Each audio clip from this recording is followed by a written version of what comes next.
Santiago Ponzinibbio versus Jingliang. Now, what really happened in this fight? A stunning first round knockout from the 3-1 underdog. Jingliang puts out the much anticipated return of, at a time, one of the most promising contenders of the welterweight division, with a big left hook counterpunch that put Ponzinibbio out cold. Now, there are a few things we have to say first. Number one, right off the back, though, Leech looked amazing in this fight. Very active, a lot of feints, disrupting a lot of what Ponzinibbio was trying to establish. He looked on point, especially for a guy who took this fight on short notice. But the other thing we have to talk about is that Ponzinibbio definitely had a bit of ring rust coming into this. He had over a 2-year layoff coming into this fight, and not only just a layoff, he had consecutive infections he had to fight off, blood infections and a bone infection. It was absolutely brutal for Ponzinibbio, and also he's not a young guy, he's 34 years old. So from that layoff, he came into this fight and there was evidence that he was a bit gun shy, and especially the way he was throwing his right hand was extremely awkward. His jab was very active, his jab was fast, he was getting away from counter punches, and he was able to use the same lateral jab that he used on guys like Neil Magny, but it seemed that he was very uncomfortable to throw the right hand, very uncomfortable to land with his power shots.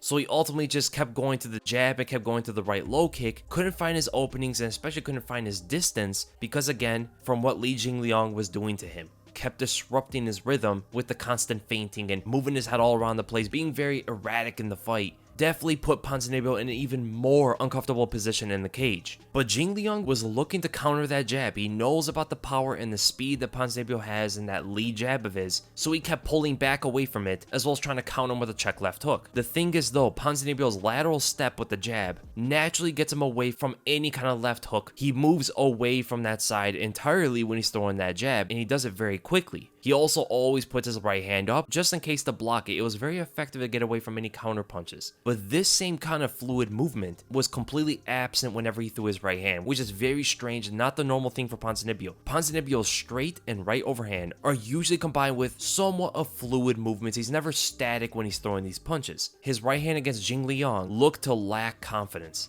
He would be static, stay in the same position with no setup, a naked right hand, and just throws it out there very awkwardly. Now, Ponzinibbio never really had the best kind of defense of retracting his right hand whenever he threw it. He just relied on his speed to get away. But the fact that he didn't enter with any distance, he's not going to be able to move away with any distance, lacking that rebound effect. This is not the usual thing you'll see from Ponzinibbio. Yes, sometimes he'll throw out a naked right hand, but it's usually when he already timed the opponent and found the range, especially in his most recent fights. But more often than not, he's setting up the right hand off of his lead, either reaching forward, posting with it, throwing a jab, or throwing a left hook. He's usually setting up that big right hand by measuring with his lead, just how he knocked out Neil Magny in his very last fight. And contrary to how stiff he threw this punch, how static he was with no movement, in the past, he always moves when he throws the right hand. It's the reason why a lot of fighters cannot counter him, and the second time he throws it was in the knockout sequence. He stands right in front of Jingliang, no setup into the right hand, just flings it out there. It looks to be extremely stiff, there's no fluidity to his body motion, and he literally just leans with the punch instead of using his legs.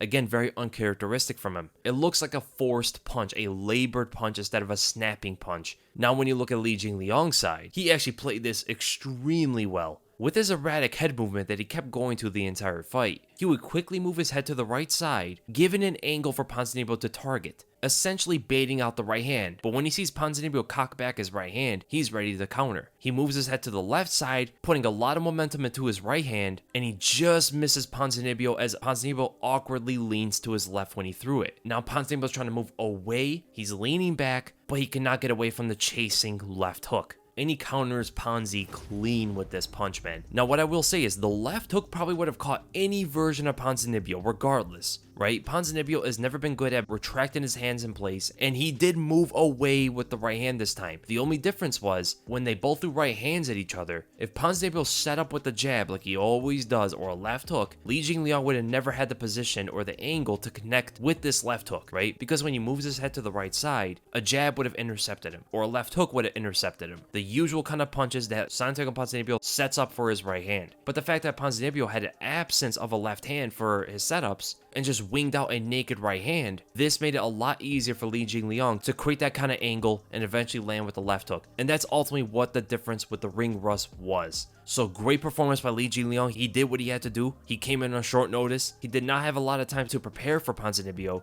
and that gives him all the credit in the world. As for Ponzinibbio, man, being 34 years old, getting knocked out on his return, looked to be rusty in the fight. It doesn't look like he has a bright future in the sport from here on. It leaves the question, Ponzinibbio may be the biggest what-if contender in the welterweight division.